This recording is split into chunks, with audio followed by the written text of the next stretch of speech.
ጥር 10 ቀን 2018 ዓ.ም ሰላም ጤና ይስጥልኝ። ወደ ቻናሌ ቤተሰቦች አዳዲስ መረጃዎችን ይዤላችሁ መጥቻለሁ። በደቡብ ጎንደር ዞን ጥምር ጦሩ ባደረገው የተጠና ኦፕሬሽን በርካታ የፋኖ አባላትን መሞታቸውና ቁስለኛ መሆናቸው ተሰምቷል። እንዲሁም የጽንፈኛውን የሚዲያ ልሳን ሲመራ የነበረው ጋዜጠኛ ኤልያስ ደባሱ የሰላም ጥሪን ተቀብሎ ገብቷል። ሌሎች ዝርዝር መረጃዎችም አሉኝ፣ አብራችሁኝ ቆዩ። የጽንፈኛው ሚዲያ ልሳን በዋነኛነት ሲመራ የነበረው ጋዜጠኛ ኤልያስ ደባሱ የሰላም ጥሪን በመቀበል እጁን ለምስራቅ እዝ መስጠቱ ነው የተሰማው። የአማራ ጥያቄ በትጥቅ ትግል እናስመልሳለን በማለት እሱና ጓደኞቹ አማራ ተበደለ፣ ተጨቆነ ብለው ነፍጥ አንስተው ለ2 ዓመታት ጫካ መቆየታቸውንም ተናግሯል።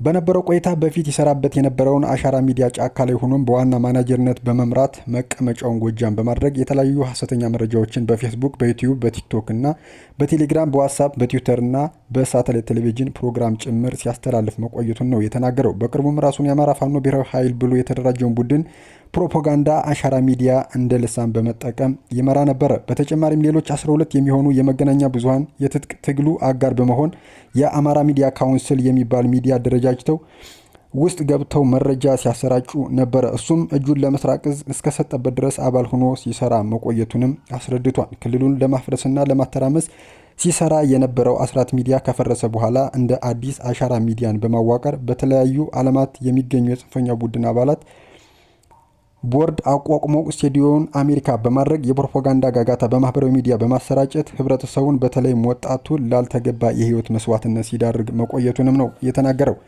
መረጃ ቲቪ በተባለው ጣቢያ በስሩ የሚያስተዳድራቸው በርካታ ግለሰቦች ለጥቅም ሲሉ በሐሰተኛ አካውንት በተከፈቱ በርካታ የፕሮፓጋንዳ ማሰራጫ አውታሮች በመጠቀም አፍራሽ ዜናዎች እንዲሰራጩ ሲያደርጉ እንደነበርም ተናግሯል። ጋዜጠኛ ኤልያስ ደባሱ እንዳለው እሱን መረጃ ምንጭ ያደረጉ በርካታ ሚዲያዎች የተዛቡና መንግስትን የሚያጥላሉ ዜናዎች ይሰሩ እንደነበርም ተናግሯል። ከነዚህም መካከል በአምዛ መሐመድ የሚመራው ሩሃ ሚዲያ፣ በሙልጌታ አንበርብር የሚዘወረው ኢትዮ 251፣ በቃሉ አላመራውና በላይ ማናይ የሚያስተዳድሩት ኢትዮ ኒውስ ምንላቸው ስማቸው የሚዘገብበት ጊዮን ሚዲያ፣ መረጃ ቴሌቪዥንና ሌሎችም ቀጥታ እሱን የመረጃ ምንጭ እያደረጉ የተዛባ መረጃ ሲያሰራጩ እንደነበረም ተናግሯል። እነዚህ ሚዲያዎች በሰራዊታችን ላይ ያልተገባ ስም በመስጠትና በሉት ግደሉት በማለት ህብረተሰቡን በማነሳሳት ሀገር ሲያምሱ እንደነበርም ዘርዝሯል። ጽንፈኛው በጎጥ ተከፋፍሎ እርስ በርስ ሳይስማማ ማህበረሰቡን ግብር ክፈሉ እያለ ሲያስገድድ ነበር። የተለያዩ መሰረተ ልማት ስራዎች እንዳይሰሩ በርካታ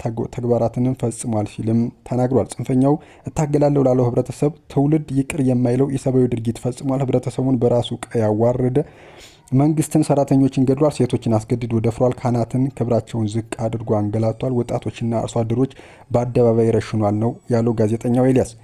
የጽንፈኛው የስልጣን ሰንሰለት አብዛኛው ሀብት ለማካበት በዘረፋ ላይ ተጠምዷል። በአደረጃጀቱ አመራር ያሉትም አብዛኞች ከማረሚያ ቤት የወጡ ናቸው። በመሆኑም ትግሉ የተበታተነና የኤርትራን ፍላጎት ለማሳካት የሚለፋ ነውም ብሏል።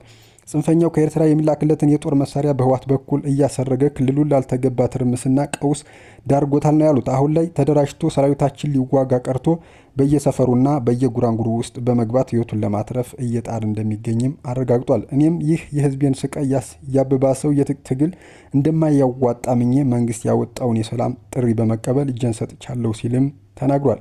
እንደኔ ተታለው ጫካ ገብተው ህዝባቸውን እየጎዱ ያሉ ጓደኞቼ የሰላም አማራጩን ተቀብለው እንዲገቡና የበደሉትን ህዝብ እንዲክሱ ጥሪዬን አቀርባለሁ። ባሰራጫቸው ትክክለኛ ያልሆኑ መረጃዎችም ተሰልበው ጽንፈኛውን ለተከተሉም ይቅርታ ጠይቃለሁ ሲል መልእክቱን አስተላልፏል። ወደ ሌላኛው መረጃችን ስናልፍ ጥምር ጦሩ ባደረገው የተጠና ኦፕሬሽን በርካታ ጽንፈኛው ሞትና ቁስለኛ መሆኑም ተሰምቷል። በደቡብ ጎንደር ዞን አንዳቤት የወረዳ ገነት ማርያም ቀበሌ ጥምር ጦሩ በሰራው ኦፕሬሽን በርካታ ጽንፈኛ ሞትና ቁስለኛ ሆኗል። በዚህም የተደመሰሱ ጽንፈኛ ከ20 በላይ ሲሆኑ ከ35 በላይ የጠላት ስብስብም ተማርኳል። በተጨማሪም የተማረከ መሳሪያ 1 ዲሽቃ፣ 1 ብሬን፣ ባለመቶ ሸንሸል አርቢጂ 1 ከነቀምቡላው፣ ክላሽ 12፣ አብራራው 8፣ ቦምብ 1 እና 6 ትጥቅ ከበርካታ ተተኳሽ ጋር መያዝ መቻሉንም ነው የተናገሩት። በአሁኑ ወቅት በአማራ ክልል ያለው እውነታ ህዝቡ ራሱን ከፋኖ ታጣቂዎች ራሱን ለመከላከል የሚጨነቅበት አስከፊ ደረጃ ላይ መድረሱም ይታወቃል።